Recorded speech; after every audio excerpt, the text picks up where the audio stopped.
Welcome, foolish mortals. As you may or may not know, I went to Efteling very recently, so I was going in fairly blind. I mean, I went 20 years ago. I had remembered some of it, but yeah, for the most part it was blind, and I hadn't done much research before going because I wanted to, have a bit of a surprise. But anywho, now that I have seen it and experienced it, I now want to rate my experience to you. Now, here's a little disclaimer for you.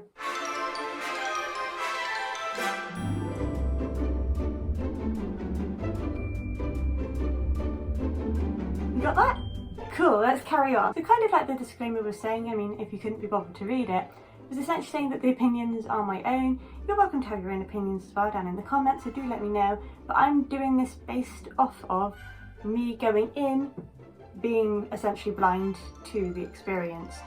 So, with that being said, we did a whole 14 attractions in the time that we were there. So that doesn't just include rides, that includes attractions as a whole. I mean, if you haven't seen the vlog, please do check it out. The ranking all of these attractions genuinely was really difficult because I genuinely really enjoyed everything. So there was nothing, so the bottom ones aren't like, oh, they're terrible.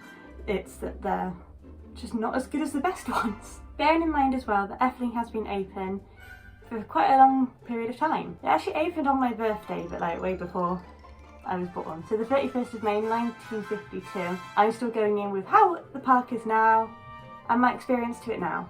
So coming up in the rear is something that's not actually bad. Like I said, none of them are bad, but it was diorama. I didn't really experience diorama. We went to the toilet at the diorama, and then as I came out, I went around it, had a quick look. Didn't really get to experience it in full, but I mean, it was cute, it was pretty, but even just looking at it, I didn't feel like it was amazingly my vibe. I liked looking at it, sure. Like I said, everything there was amazing. It's like a very detailed miniature world with like mountains, rivers, train tracks, windmills and cute crooked buildings. And it is cute, don't get me wrong, and one of them has a little thunderstorm going on. It's very atmospheric, all of that fun stuff. It's very cute, it's very pretty, but it's not above 14. Next we have Pagode. Pagode, I don't know if that's correct, but in the vlog, which I'm linking down below, I could not say it. So Pagode is really cool. It looks pretty. It looks like a giant hat. It's got really cool detailing on it, and you can see it from like different parts of the park, and like looking at it, it's beautiful. Being on it is a really cool viewing platform, right? It's really nice, and it's a unique way for a viewing platform. It goes up quite quickly actually, and then you go around, like sort of spin around very gently, and it feels very safe up there. And you see the view of the park, which is quite useful for people like me who have absolutely no sense of direction, have no idea where anything is. But the thing is, it just looked like a lot of trees. You didn't really get to see that much, I suppose. I feel like I wanted to see more, which is kind of not possible without building more, do you know what I mean? We were up there for a decent amount of time, but not too long. But ultimately, it was a viewing platform. It was cute, but I'd rather be doing more different things in Efteling than being on Pagode. Okay, so number 12 is Aquaruna. The water show. Aquaruna. I apologise. It's the water show at the end, which has really cool music. We didn't have the best spot, so I don't know if that's also going to make it go lower down, because we were sort of stood on benches and we were coming into it a little bit late. I loved the music, but no, it looked cool. See it from a distance. It had frogs. I like frogs, but I feel like it needed more. And I feel like at winter time, so when it's darker earlier, I feel like they have the lights and it would show up nicer and better and prettier in sort of the winter times, do you know what I mean? It's one of those that I feel like it needs to be dark to really appreciate it, because then you have the pretty lights as the water's going, and I think that would look so much better. And based off my own experience viewing it at that point, it didn't give me the... So Aquanura takes place on the big lake that you see as you're coming, like the thing that you see just after you go through this really cool entrance. Aquaruna. That's where it is. But we didn't really know it was happening, not gonna lie. So we just come from Baron, and we just sort of happened upon it. So we're like, oh, we'll just watch that then. But I'm glad that they had something. I guess it's the equivalent to having like the Disney fireworks show. I'm not sure if there was anything else going on. I don't know if it was just the water, all we could see was the water. I don't know if they had like projections on the building that was across from the water, which I think was Fata Morgana. If they did, cool. But I didn't get to see that. Number 11. This one actually did make an impression on me 20 years ago because I actually remember the pre-show to this somehow. I don't know how. But like as I saw the building, I was like, I know what this is. Like, you know when things just like click back to you, that's what happened to me. But yeah, in number 11 is Villa Volta. Now Villa Volta is a madhouse and it's the world's first large-scale madhouse apparently. It's super cool. I found that out in the comment section on my last video for Efteling. So yeah, that's so cool. I didn't realise that going in. I just thought, oh, it's a madhouse, you know? I didn't know any of the history. What I will say with the story, I didn't know what the story really was until I came home and googled it. Because like again, I don't speak Dutch. I know they have international viewers. I would love to have some sort of English translation or have like half and half, like, you know, Disneyland Paris has English and French. But I don't expect them to do that, do you know what I mean? Like, they can just have their own language, they can just speak Dutch. But the only thing is, obviously, like, as somebody who does not speak Dutch, I didn't know what the story was. But it was cool. Like, the madhouse itself, the effect for a madhouse does not work on me. Like, I don't know what it is. Like, I feel a little bit of a swing, like a... But that's the same with every madhouse with me. I don't make me mad. I just... Like, people will like, oh! And I'm just sat there like... Cool. Like, I never sit down, so... Yeah, but for the madhouse, it was like the first big scale madhouse. I thought that was very cool. It was done really well. It looked pretty. Everything is so beautifully maintained in Efteling as well. Like, everything is just so top notch. Like, it is to a standard that you would expect in Disney if you're Disney familiar. Do you know what I mean? Like, nothing is rotten or broken or dirty. It's all just... It's very, very well kept. And that's exactly the same for this ride. Like, I remember that animatronic, that dude. I remembered him from when I was younger. And he's still just, he's exactly the same as how I remember him. And you may go to other theme parks, like some of the, like, maybe like British theme parks or something, for instance, and their animatronics start to, a little bit of TLC, shall we say. But yeah, absolutely for a madhouse, that was a good madhouse. I'd recommend it if madhouses work on you. I'm sure that one would. And it just didn't work for me. No madhouse is ever going to be that high on my list, ever. So that's kind of why that's there. Number 10, Carnival Festival. What I did not like about Carnival Festival was its portrayal of certain cultures. It needed to work on being a little bit more politically correct.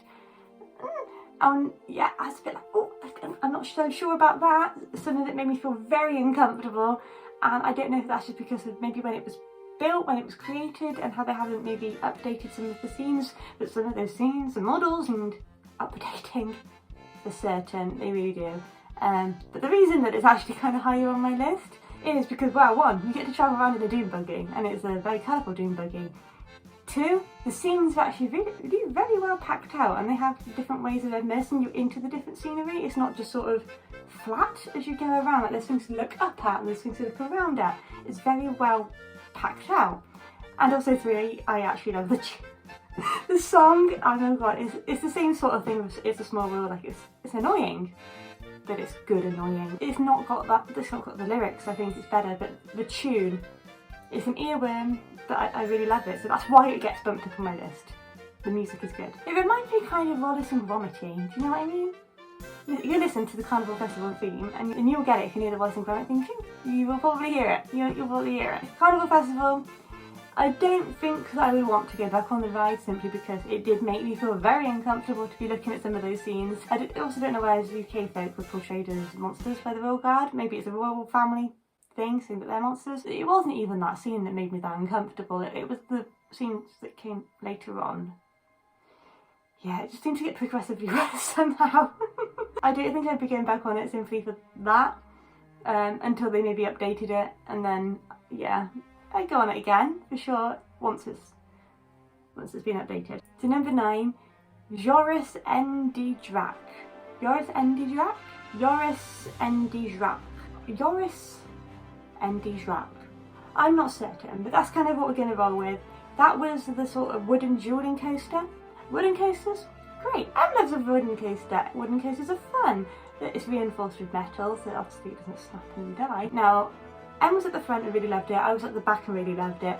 But I will say you do get quite whipped at the back, like we were going around so fast. It was a dueling coaster, it was a great dueling coaster, but it didn't, oh I don't know, it didn't feel like the most memorable Efteling ride. I feel like that's a coaster we could have gone on any other place in the world, and maybe with a different name or something, and I wouldn't ever say, oh that would belong amazingly in Efteling. It was really fun, it was fast, it was great fun, enjoyed it.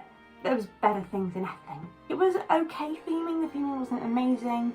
It translates as St. George and the Dragon apparently, but I don't know, I didn't feel like you can put a dragon in there, like a massive dragon. Maybe there was a dragon, I don't know.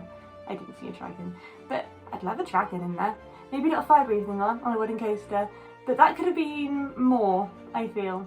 It definitely could have been a lot bigger, but for what it was great fun. In any other park I would have been like, oh my god, wow, but there's much better things in Efteling. Here from 8 to 5 was really difficult because I loved all of those sort of equally, so it was quite hard for me to place them, but I did my best and I'm quite happy with the order I went with. So at number 8 is Fata Morgana. So Fata Morgana is based on the 1001 Arabian Nights Tales. It's kind of like Pirates of the Caribbean, but not. It doesn't have a drop. It needed a drop. It would have gone way more up in my list if it had had a drop. It was so packed, the scenes were so packed, and I saw something that has like 140 animatronics throughout the attraction, which is great. I love my animatronics. It had some huge props as well. I mean, it had like sort of magical element. Yeah, I thought that the ride itself, the ride, not the scenes, it didn't do much. It was a little boat on water. Like I said, it's Pirates of the Caribbean without a drop. But what they did was they immersed you in different tales. I'm not familiar with the 1001 Arabian Nights at all. I got the vibe, I feel, and I got sort of a story that they were telling me. They were saying things as they were going around, which I assume were in Dutch. And I feel like it's held up well as well, because that's probably like, what was it, the 1980s that opened. The smell was very incensey, and you could actually buy that incense in the shop as you came out as well. I felt we got like a sort of sense of the rich and grandeur and magic and I guess sultans, and also the poor and the poverty and like people hustling, do you know what I mean? I feel like we got all of that from that ride. It was a very successful ride, to be honest with you, but I just could not put it higher than 8. At number 7, and it kind of killed me to put it as low as this, but I just had to, this is the Fairy Tale Forest. Oh my goodness, I loved the Fairy Tale Forest, it was so magical. But it couldn't go more than 7, it just couldn't. It is so enchanting to walk around the Fairy Tale Forest. Like, you go through all these different fairy tales, most of the scenes are really, really big, or they've got some sort of animatronics or sound or something going on. Some of them have huge show scenes, some of them like great music. They've got, it feels so much like you are in a storybook, I suppose, because you walk around, like there's different routes you can take, and obviously it is what started Efteling as well. It is the Fairy Tale Forest, and it's huge. Like, I cannot express to you how long we spent in there, and I still don't think we spent long enough in there. A whole half day could be spent in the Fairy Tale Forest, and then some, maybe. And it's not even like you just walk around and you go, oh, that's cute. Like, they're doing stuff, like I said, and everything's so well maintained, and it feels so immersive, I think is the best way to say it. It is a great sort of walk-through attraction. It's an absolute must-do for Efteling, but this is only in 7 because there's stuff that had to go above it. So the next one, number 6, is Vogel Rock. The entrance is incredible, like top tier entrance, huge, like bird animatronic. It's really cool, I love it. But it's kind of a bit like Space Mountain. It doesn't go upside down or anything like that. It's like the American Space Mountain. It goes quite fast, you go through like birds and stuff, like it's really cool. It's got like a bit of intensity to it, but it's tame enough for someone who's not a thrill seeker to enjoy, do you know what I mean? But it's really fun. It feels very flighty. There's like little scenes here and there, bits of light here and there. I really enjoyed it. The queue, there's nice colours in the queue. I liked the colours. It's like a bluey green. But I feel like that could have been a bit more immersive, especially considering you don't actually get to see that much on the ride. But I think maybe that's why they did such a big entrance, potentially. But I really enjoyed it. That was a very, very fun coaster, and I'd definitely go on it again. It was quite thrilling, but without a huge thrill. I hope that makes sense. It probably makes no sense, does it? If you go on it, you'll know what I mean. Number 5. Max and Moran's. We only did Morris, we didn't do Max. Max and Morris is like the family version of Joris and Dijrak. I don't know if I'm ever going to say that right. It's another dueling coaster. It's quite strange to have two dueling coasters in the same park. This one wasn't wooden, it was like blue and green, and they interacted with each other as well. The queuing was quite funny. There was these like farting areas. I don't know, it's very childish. The carts, beautiful looking carts. They look like wooden painted carts. It's very fun. You go around twice, so the first time you go around they've got a really cool tune on. It's like a really good vibey tune, and then it goes out again and it goes faster.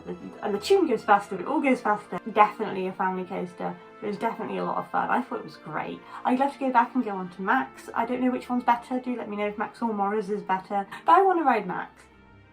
Number 4 was Baron. Oh my goodness, it was closed all day and then it opened at the last minute and we got to ride it after 45 minutes of queuing. Baron was great. It was like Oblivion but your legs dangled. So you know how like on Nemesis and your legs would like dangle down? That sort of idea, but again like Oblivion. It's like a dive coaster, essentially. That's what it is. It's a dive coaster. The story behind it, it's like the Baron has discovered these like gold in the mines and you've got to go and get them, but these ghosts like protect the gold. That's sort of the idea. The story was really immersive. I loved the ghosts that sing. I like a bit of spook. The ghosts were fun and creepy. I liked the ghosts. They sang little songs in Dutch about warning you not to go into the mines and maybe that they'd like kill you or something. Not quite sure. That's how I interpreted it. The ride itself I feel like could have been longer, but I always feel like that with dive coasters. But it definitely had more to it and to its track than like Oblivion did. Oblivion, if you know it, you're there in like 2 seconds. I had heard that Baron was something you just could not miss out on when you went to Efteling. I'm glad I didn't miss out on it, of course. But I feel like I have done similar coasters in my past. I liked the leg dangling, especially at the end of the day, because my feet were so achy after walking around Efteling all day. Number 3 was Droomvlucht. Droomvlucht, which apparently translates as dream flight. Droomvlucht. That's another one that I remembered from when I went there 20 years ago. It's like fairies and like little troll people and fairies and more fairies. It is so freaking pretty. Every scene is so amazingly packed out. You've never run out of things to look at. Honestly, like there's almost like too much to look at. Some of the props are like here, they're like so close to you. They're like hello. There's like unicorn, there's a peacock, there's like waterfalls. Oh, it was beautiful.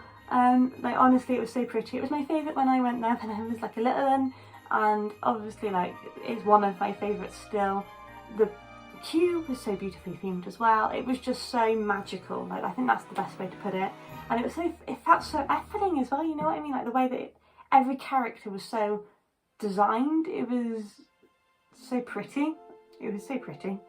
And what topped it off was sort of at the end, you sort of like tilt and go in like a helter-skelter as you go down on the track, and compared it to a helter-skelter, and it really is like a helter-skelter on the track, and it's like you're swinging through the vines and the leaves, and there's these other like fairy tale creatures that are swinging with you, and I don't know, it was very, very fun. I very much enjoyed it, and it's quite a long ride as well. It's quite decent, and I just felt like very wowed about it. I thought it was amazing, and it also really smelled good in there. Like I can't psych it up enough. It was great. It smelled great. Oh, what I do wish was that they had merchandise of the little fairy people. I really wanted a little fairy person. It was so pretty. Efteling do scenic rides like super good. Like that's their top tier stuff, is scenic stuff. We're up to the last 2 spaces. Oh, okay, well, I mean, this was quite sad for me anywho. And number 2, just missing out on that 1st spot, was, drumroll please, De Vallender de Hollander. De Vallender de Holland. De Vliegend Hollander. De Vliegend Hollander. Am I saying that correctly? Anywho, the translation is the Flying Dutchman, so I do apologise for butchering. Again, the Flying Dutchman was so good. Again, very immersive. Even the queue was immersive. Oh, whew, this ride. Let me tell you about this ride. Let me tell you, you go onto this ride, you sit down, and I didn't know what to expect. I had no idea. But oh, it's on a coaster, but it's also a water ride. It's a coaster water ride. Oh, mind blown. It was a boat on a track. You do get quite wet on that ride, to be fair, not gonna lie. If you see my vlog, you'll see that wave that comes up. entrenches you, you get quite wet. I mean, we've all had those experiences. You know, we've all gone on muffins, we've all been wet, we've all gone on rides that make us wet. You know what I mean? That's that's not what made it amazing. So it's actually the intense indoor part that got that ride to the top 2 spot. Oh, I don't want to give you spoilers, but it was good. It doesn't go upside down. It's not like a thrilling ride thing, but the stuff that goes on the scenery, whew, very, very good. Which means in number 1 is Symbolica. Now, did this come as a surprise? I mean, if you've watched my vlog, then absolutely there was no surprise here. It was almost emotional with how good it was. The animatronics, the immersion, the magic. It was beautiful. Like, you had the different options of where to go. It was, you get to like play on the thingy as well at the front. You get to immerse with the stuff that's going on in front of you. It had the massive whale animatronic. It was a trackless ride, so it was kind of a little bit like Ratatouille in the way that the carts go around. Me and Em had different experiences because we went single rider and only decided to be VIPs and wait for 5 minutes instead of like the 40 minutes that the queue actually was. So I had the music room and she had like the heroes room, which is like knights and stuff with bed knobs and broomsticks. But I quite enjoyed the music room. I thought that was very fun. Symbolica now is quite easily one of my absolute favourite top rides ever. It was absolute magic, it was beautiful, it was just mind-blowingly great and immersive. I would absolutely recommend that as a 100% must do if you go to Efteling. If I find out that you've gone to Efteling and you've skipped that ride, I ain't gonna be happy. So thank you, so that is my tier. Like I said, I'm not overly familiar with things that are Efteling encompassing, so that's based off of my experience going in fairly blind. So thank you very much for watching. Make sure to subscribe if you're not subscribed already, like, comment, all that stuff. Tell me your opinions as well. What's your favourite ride? Yeah, just whatever. Go to Efteling. Have a great time there if you go. Thank you very much for watching. Bye!